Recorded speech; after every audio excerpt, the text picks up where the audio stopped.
magnetic contactor. So, paano nga ba gumagana ang magnetic contactor? So, basically, mayroon lang siyang coil. Which is, pag sinuplayan mo yung kanyang coil, nagkakaroon ng electromagnetic field. Then, na-attract yung isang terminal doon sa isang terminal. Kaya nagkakaroon ng contact. Ang magnetic contactor ay mayroong iba't ibang klase at iba't ibang voltahe from 12 volts up to 220 volts gaya ng hawak natin. Depende sa load na kailangan natin. So, ano nga ba yung nasa loob ng ating magnetic contactor? So, bali, napakasimple yung kanyang mechanical sa loob. Open natin yung kanyang body.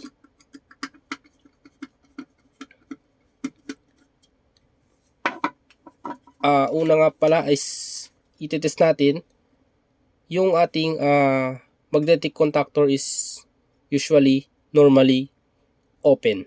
So pag tinester natin yan, wala tayong marireading. Then once na sinuplayan natin yung ating coil, saka tayo magkakaroon dito ng reading. So anong reading yung sinasabi ko? Basically, continuity. So, paano nga ba yun nangyayari? Paano siya nagkakaroon? So, i-open natin ito para makita yung pinaka-actual. So, ito yung kanyang loob. Nandito yung kanyang tatlong contact. So, paano nga ba nangyayari?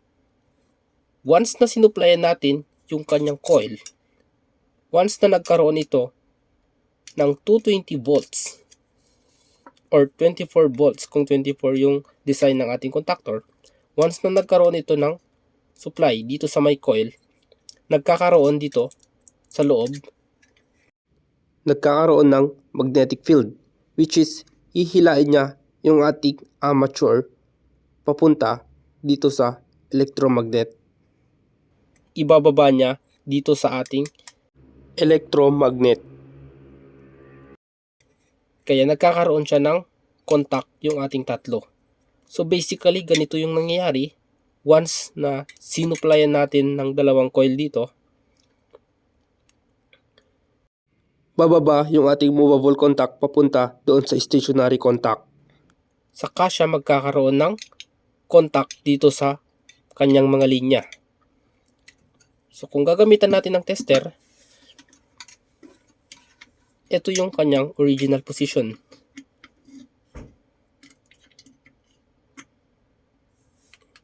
Kung mapapansin nyo is naka-normally off. Once na sinuplayan natin yung ating magnetic contactor, ganito ang nangyayari. Pag gumana yung ating coil at nagkaroon ng electromagnetic field, bababa yung ating contact dito. Yun. Kung napansin nyo, nagkaroon yan ng supply. Lahat ng kanyang terminal. Saka dadaloy yung ating load.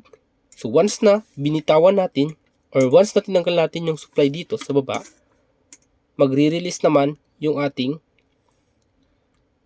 switch dahil mayroon siyang spring. So basically, ganun lang yung nangyayari. Once na sinuplayan natin, bababa yung ating mga contact dito.